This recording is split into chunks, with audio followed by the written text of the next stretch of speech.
un gusto saludarlos a toda la audiencia del Web 2022 y además con mucha humildad y con mucha ilusión me alegra estar acompañándolos. Mi nombre es Carolina Montoya y yo soy la líder de sostenibilidad para la región andina y el cono sur de Minsait en Indra Company. Pues bien, nos ha correspondido a Minsait acompañarlos en este espacio para hablar acerca de un objetivo de desarrollo sostenible que sin duda es un común denominador para muchas de las empresas, de nuestros gobiernos, yo diría que para todos, y bueno, como individuos ni más faltaba. Y estoy hablando de la acción climática. Pero precisamente como estamos en un foro dedicado o que especialmente revisa la labor del liderazgo femenino en el cumplimiento de esa Agenda 2030, pues quisimos justamente aquí en Minsait, además porque ya les voy a explicar que esto está muy en nuestro ADN, unir ambos temas, la acción climática, pero por supuesto las mujeres y cómo desde nuestra visión, que sé que es una que comparten muchos de ustedes, pues esos dos activos realmente pueden mezclarse y lograr unos objetivos muy importantes y unos resultados muy interesantes. Bueno, ¿en qué apalancamos esa creencia? Porque como les digo, es una creencia que está realmente en el ADN de Minsait, pues en las Naciones Unidas. Esta frase que tienen ustedes en pantalla la entrega precisamente la ONU Mujeres y nos dice que sin equidad de género pues sería imposible hablar de un futuro sostenible y más igualitario. ¿Pero por qué? Esto muchos lo tienen ya en su radar y sin embargo déjenme hacer un pequeño recorderis. Pues porque son las mujeres y las niñas usualmente las más vulnerables frente a los efectos negativos del cambio climático. ¿Y por qué se da eso? Bueno, porque en general los roles que se les han asignado, roles culturales o socioeconómicos en diferentes comunidades, hacen que pues esto pase de esa forma. Es decir, usualmente las mujeres son o están de manera predominante en las comunidades rurales, campesinas, dependiendo de la agricultura y de una serie de oficios que por supuesto pues, tienen que ver con el capital natural y con la geografía en la que están asentadas. Por ejemplo, para hablarlo claramente, aquí en Colombia, en muchas de nuestras regiones, en todas las regiones, pues esta es la realidad. Pero hablemos de La Guajira. Ahí son justamente las mujeres las encargadas de ir a recoger el agua, de, pues por supuesto, cuidar la economía del cuidado de su familia, pero además de obtener la energía, de poner el fogón de leña, de todas estas cosas que en últimas pues son su responsabilidad, pero que cuando lleguen esos efectos negativos del cambio climático, cuando hablemos de sequías muy prolongadas, cuando hablamos de inundaciones y de todo lo que tiene que ver con estos efectos, pues son ellas entonces y sus familias las primeras afectadas. Dado eso, entonces lo que creemos es que si las mujeres y las niñas son las más vulnerables, deben participar de manera activa, sobre todo en la toma de decisiones de todo aquello, estrategias, planes, campañas. Ahora sí, nuestra premisa en Minsait es entonces que sin equidad de género no va a haber éxito en la lucha contra el cambio climático. Nuestra visión en Minsait en materia de sostenibilidad es convertirnos en una de las mejores empresas para la región y para el cono sur, ya se los contaba, pero esto con un principio también de las Naciones Unidas que tenemos muy claro y es sin dejar a nadie atrás, sin dejar a nadie, es decir, ojo, muy importante con el tema de las mujeres. En nuestros ejes de expansión de marca está entonces la equidad de género, hace parte de uno de esos ejes de expansión de marca, la equidad de género. ¿Qué hacemos nosotros en Minsait en materia de mujeres y de liderazgo femenino? Lo primero es que tenemos claro que debemos rechazar la discriminación positiva. Ojo, porque todos los planes que hemos puesto en marcha para ofrecer mayores y mejores oportunidades laborales para las mujeres tiene esa sombrilla. No se trata de contratar mujeres porque sí, no, aquí creemos realmente en el talento femenino. También estamos evitando, a partir de reconocer los sesgos inconscientes que a veces nos han empujado a abrir, a hacer más grande esa brecha laboral o esa brecha salarial. Pero reconocemos en medio de todo que pues esa falta de equidad y que esas brechas siguen siendo una problemática y es por eso que hemos puesto en marcha algunas herramientas que tenemos muy a la mano. Esto de la adhesión al club del 30% que están viendo ustedes en pantalla se nos dio casi de manera natural. Nosotros hoy superamos mucho esa meta del 30%. Estamos aquí trabajando en Minsait pero bueno, pues ahí estamos haciendo parte obviamente de esas empresas que tienen ese talento femenino y en la llegada muy importante del liderazgo a esas juntas directivas, a los lugares de toma de decisiones. Y tenemos algo también muy interesante y es que cuando aquí hay alguna vacante, pues esa primera opción la tienen las mujeres.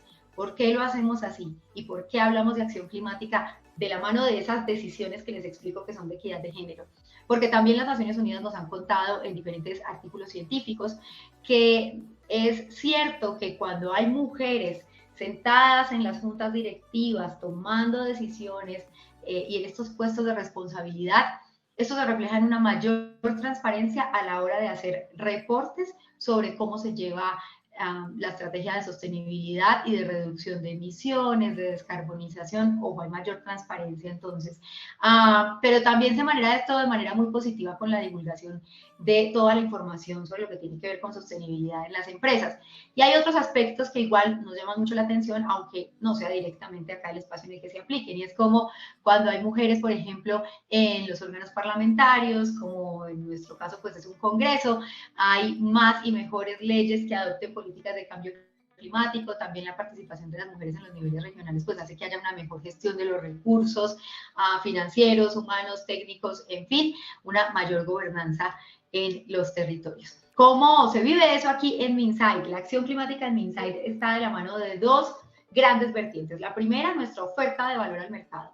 Y a la cabeza de esa oferta de valor que impacta la sostenibilidad está Adriana Riveros, una mujer, y también a la cabeza de la estrategia corporativa de sostenibilidad, pues hay otra mujer que es quien los está acompañando ahora, pero no somos las únicas. Como les decía, ya cerca del 40% del talento humano de la compañía es femenino. En materia de acción climática, entonces, ¿qué estamos haciendo en la estrategia corporativa? Minsait está comprometida con la descarbonización, con unas metas supremamente ambiciosas de las que ya les voy a hablar, pero hemos encaminado nuestros esfuerzos en eficiencia energética, en movilidad sostenible, en tener una cadena de abastecimiento más sostenible también y en una estrategia de cero desperdicio que le apunta realmente a una recirculación de una serie de materiales que por la vocación, la naturaleza de nuestro negocio, pues usualmente teníamos que desechar, pero que ya después les contaremos cómo venimos con una estrategia de recircular esos materiales.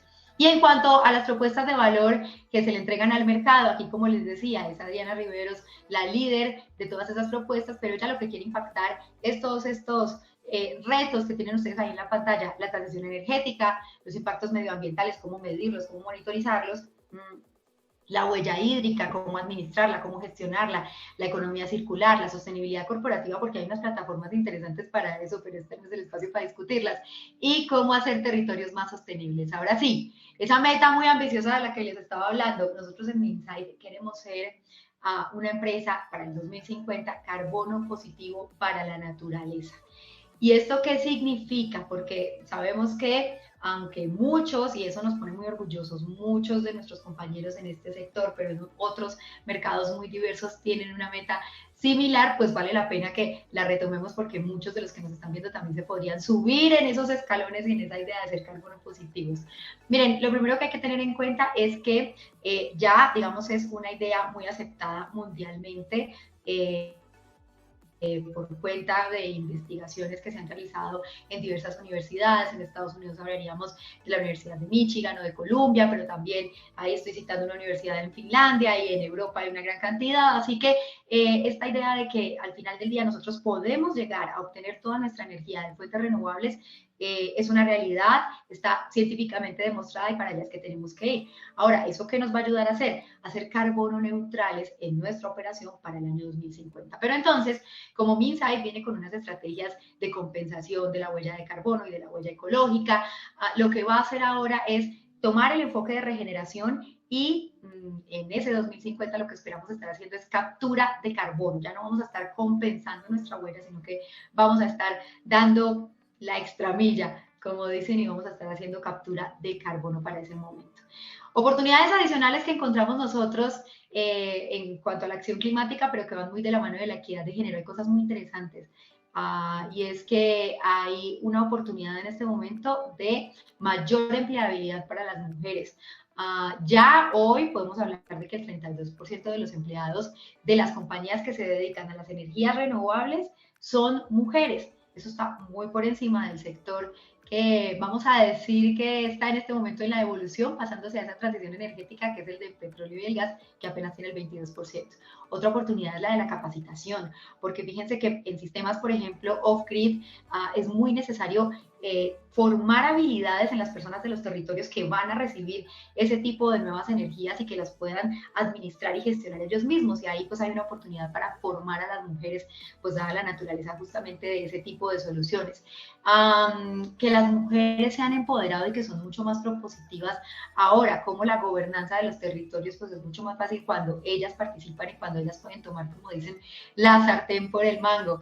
Ahí cito un ejemplo en Costa de Marfil, en donde las mujeres tenían una situación complicada por el tema de la pérdida de muchos terrenos que podían ser cultivables y se dedicaban en su mayoría a la agricultura, y cómo desarrollaron todo un modelo de agricultura más sostenible que les permitió al final convertirse en unas grandes exportadoras de manteca de karité, de ese producto. Entonces, ese tipo de gobernanzas o de ese tipo de instrumentos que se les dan a las mujeres y que tienen que ver con la acción climática, pues terminan dando unos resultados tan maravillosos como ese.